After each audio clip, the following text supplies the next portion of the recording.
You're on West Bremer Radio, it's 8:14, let's cross down live to the man that knows more about Ipswich than Paul Pasali and everybody else that's, well, you know what I'm trying to say, very knowledgeable, loves the heritage of the city, he researches all week. You know that, Damien? I do. He sits down midnight to dawn researching, and you can get it on historyouthere.com. Let's talk to Harold H. Peacock. How are you, H? Oh, very well, Danny. You don't know how true that is, me sitting down researching from midnight till dawn. It's not far off the truth, you know. No, well, you've found some great stories. This one's about a person who's got connections, little mystery, got connections, Ipswich through to Captain Cook and the Endeavour. Yeah, that's right. It's got an opportunity to rewrite history, Danny, because when the Reverend Reg Massey performed a funeral service and then burial at the Ipswich General Cemetery on the 24th of February 1938, a mystery was revealed that touches the very foundation of Australia and continues to this day and could rewrite history. You see, Reverend Massey was the rector of Ipswich's St Paul's Anglican Church. He laid to rest that day one of Ipswich's most prominent charitable workers. Her name was Miss Emma Louisa Ferrier. Right. Now, she was in her 86th year and had been a leader in an incredible array of charities, including like the Ladies Benevolent Fund, the Red Cross Society, St Paul's Women's Guild, St Paul's Girls Friendly Society, the Nightingale League, which provided comforts to soldiers in the Boer War. And in the First World War, she was one of the first to welcome the famous recruiting March of the Dungarees to Ipswich. Wow. But she was a shorthand and sewing teacher at Ipswich Girls Grammar, and for over 50 years, she lived in the same house at 5 South Street in Ipswich. Is it still there? The house is not there. It's been replaced by a 1970s block of flats, unfortunately. Fair enough, yeah. But the memory should be revived of Bess Ferrier, because she was one of the most prominent charitable workers in the history of the city.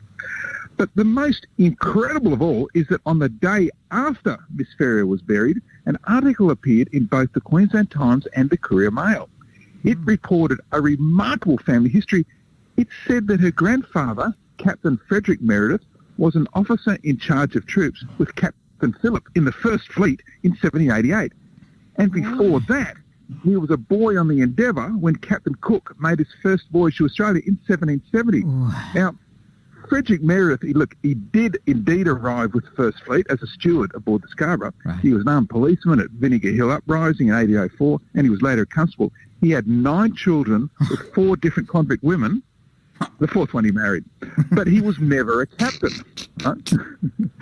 But it's his connection to Captain Cook that's incredible, because if it's true, it would rewrite history by adding another previously unknown person on the Endeavour. So it's... Look, Fred was born in 1763, so he would have been about the right age. Cabin boys were not recorded on ship's records, so that would explain his name being absent before now.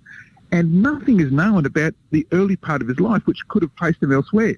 So look, just imagine what Frederick, as a young boy, would have seen if he was on Endeavour. He was front row centre of that epic adventure to the South Seas in a secret search for, the Great Southern Continent. He would have seen floggings, storms, violent clashes, death, and the beauty of Tahiti and New Zealand. And that was all while he was in the company of Cook, who was the greatest navigator in history. Now, there are hundreds of descendants of Frederick Meredith who are alive today. Right. And there's even an official Frederick Meredith Descendants group and Facebook page. Now, Danny, some members say that the idea that Frederick was involved with Cook is a myth, but others say that they can't say it's not correct. Now, personally, Danny, I'm inclined to doubt it, because he would have been only 5 when the Endeavour left England in 1768. But although boys as young as 6 were taken on board. Wow. 5 seems a little young, because they were young cabin boys. That was what the Navy did. But it is, of course, quite possible that he would have sailed as a lad on one of Cook's 2 later Pacific voyages on the Resolution. Now, my information, my research has already been passed on to the Captain Cook Society. The name of Miss Ferrier's grandfather may well be recorded among the Admiralty papers in the UK. And if it is, Danny, then history will have to be rewritten, and Ipswich's most prominent charitable worker would have played an enormous part in that, because if she hadn't died and the story written, we would never have known about it. So there's more to unfold with this story. Oh, you are the history and storyteller unfolder, and we love your stories. We get lots of feedback. You are a brilliant researcher. The police should employ you to do some cold cases. You could you could whip out your metal detector and start, well, you might get exposure, you might get into trouble for that, but you know what I'm saying?